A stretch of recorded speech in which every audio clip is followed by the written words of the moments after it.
So here we are. We read the story. It's kind of sad. So if you go to the back of your story, there should be some questions there. Our first question, it has to do with part A, which is what are two major themes of The Fly? And they give you some ideas. A, sometimes people grieve and process death in peculiar ways. Peculiar kind of means like different than the rest of us. Life is short, and it is important to remain hopeful when times are tough. C, adults can be cruel and inhumane towards animals and other living things. D, it is important to carry on even when all hope seems lost. E, people are often driven by the need to feel powerful and in control. F, small acts of kindness can go a long way in mending a broken heart.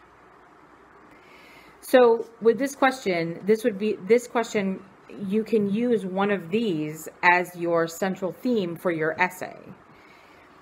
You need to think about how the boss treated the fly. And why do you think he did that? The little fly seemed to try and try and try. And he just kept putting ink on top of the fly. So what do you think that means? And does the boss have anything in common with what happened, what he was doing to the fly? So you want to be thinking about that for your central theme essay, where you talk about how the author gets his central theme across. So number 2, which two details from the passage best support your answer to part A? A, so there sat old Woodyfield smoking a cigar and staring almost greetingly at the boss. B, poor old chap, he's on his last pins, thought the boss. And feeling kindly, he winked at the old man and said jokingly, tell you what, I've got a little drop of something that'll do you good. C, although over 6 years had passed, the boss never thought of the boy except as lying, unchanged, unblemished, in his uniform, asleep forever.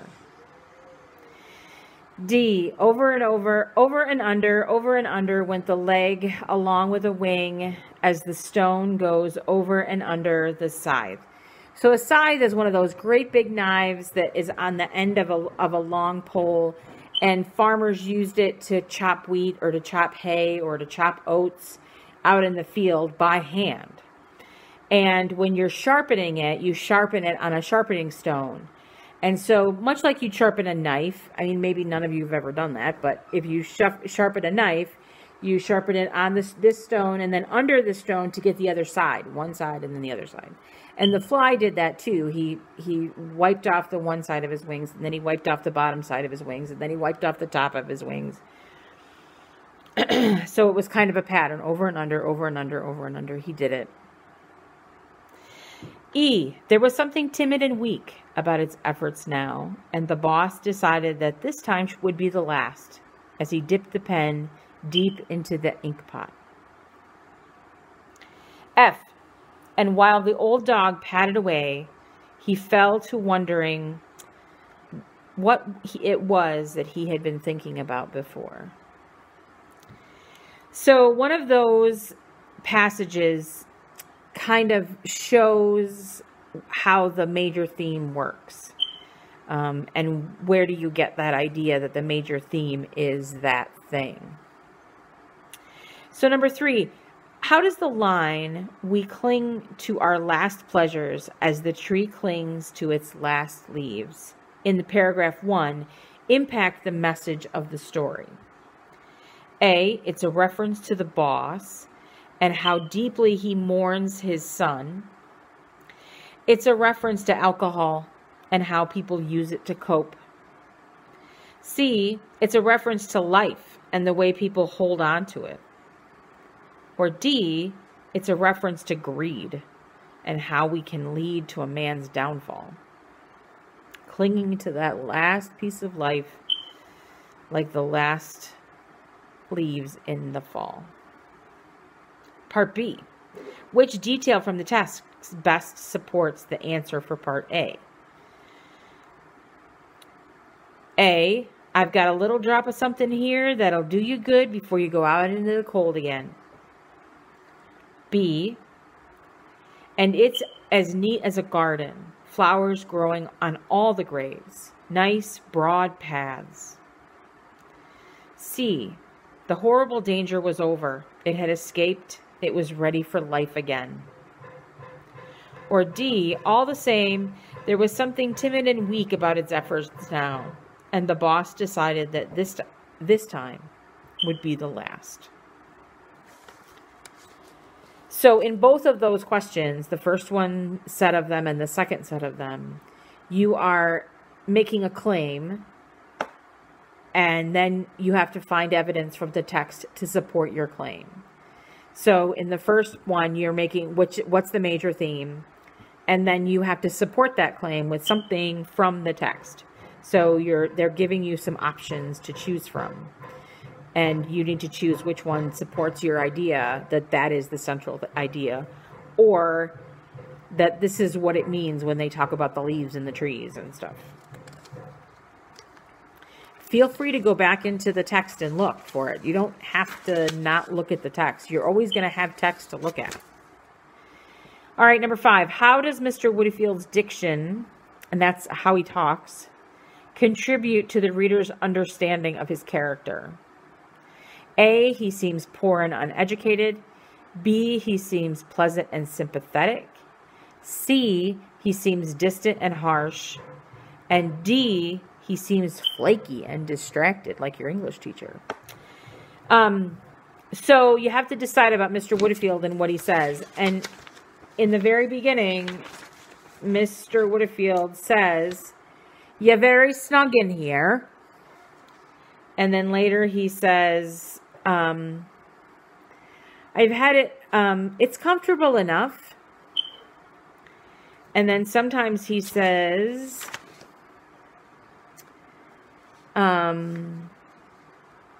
"Do you know,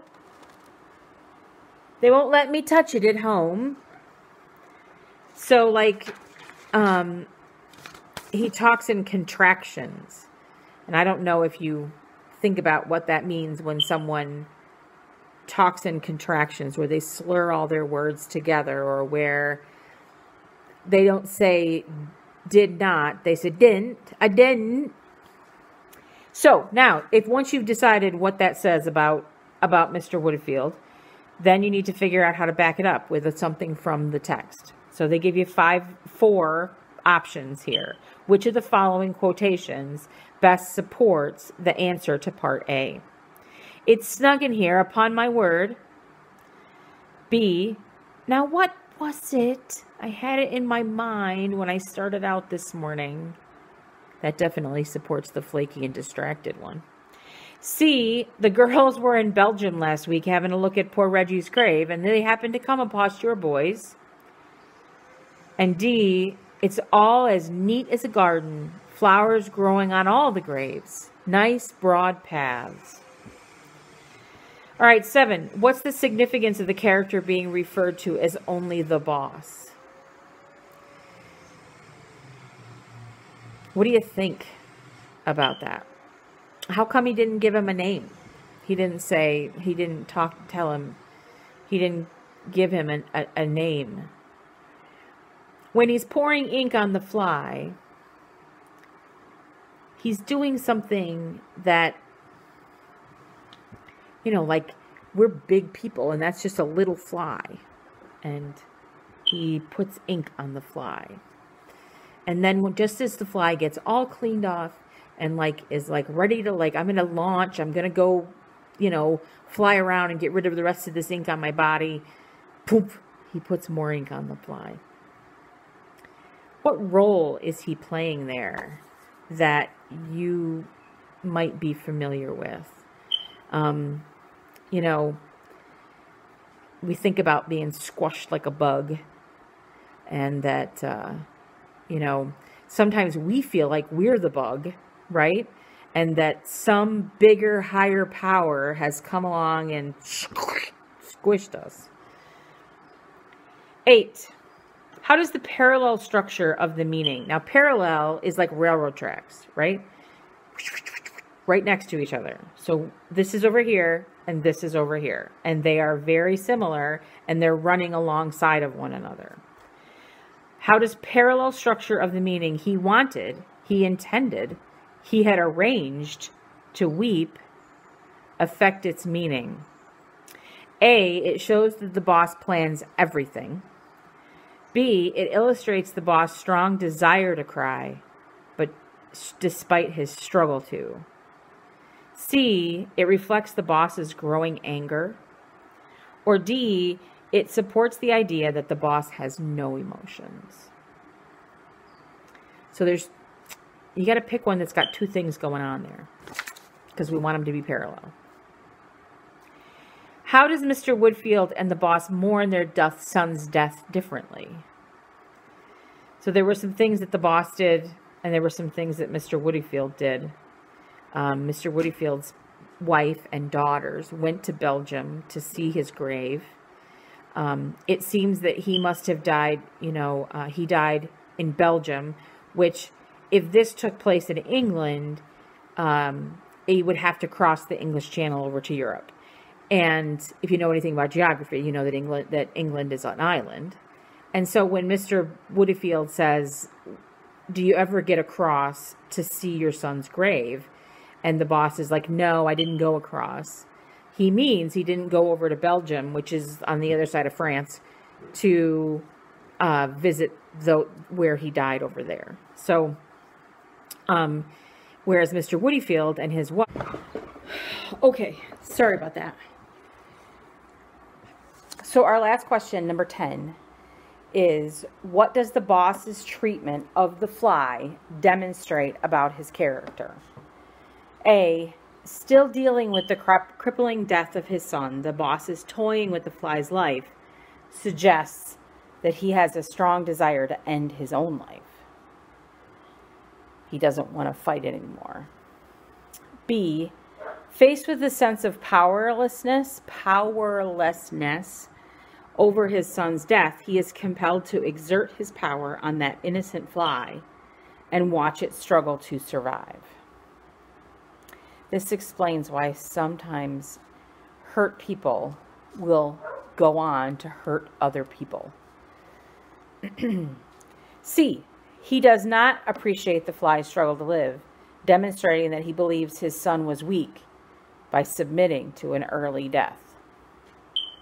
Dude, he went to war. D, he's cruel to the innocent and vulnerable fly, revealing that the boss was a merciless father to his son and his family. All right, so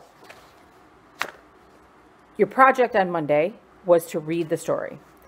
Your project on Tuesday, today, is to do the questions that are the multiple choice questions and the short answer questions.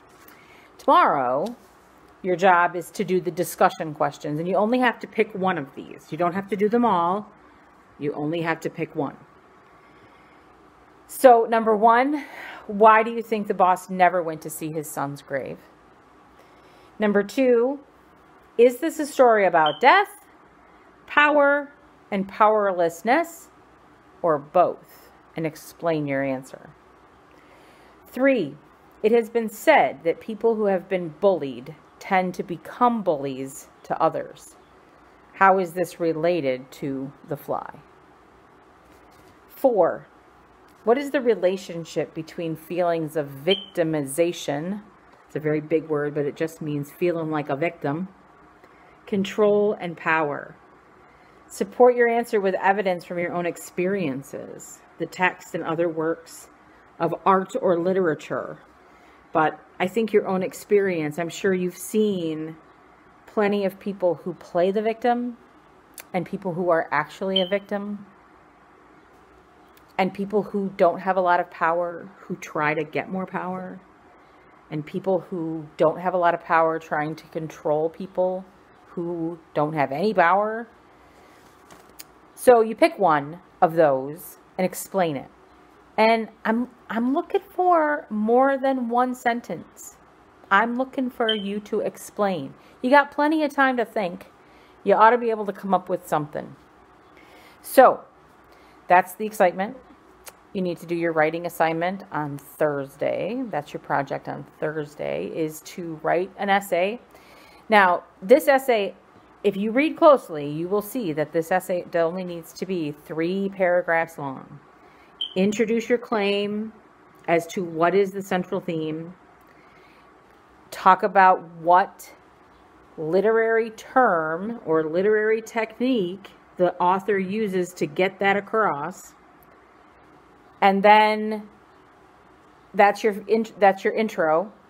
Your middle paragraph is your evidence. He gets this across through imagery by describing this area like this.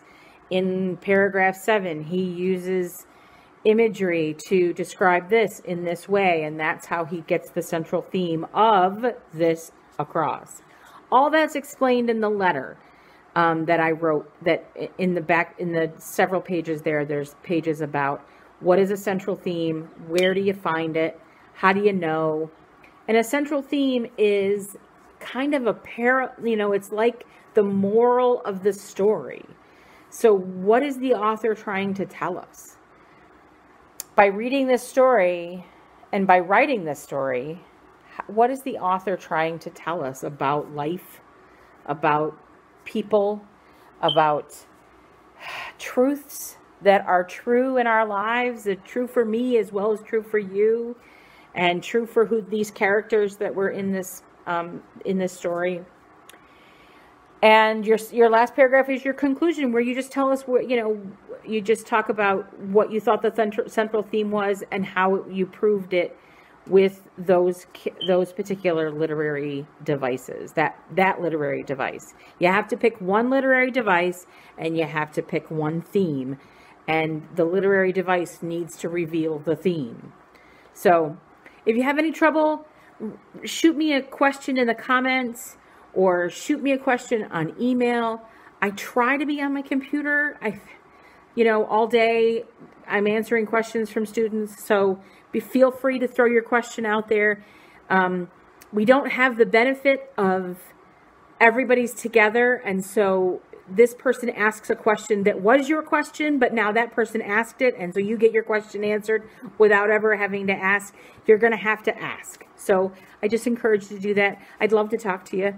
So, and as soon as I figure out how to do the phone thing, I'm hoping I'll figure that out by Thursday, because I'm supposed to call all of you on Thursday. Then, we can do that too. So I appreciate it. Be well, stay safe, and stay home. We'll talk to you later.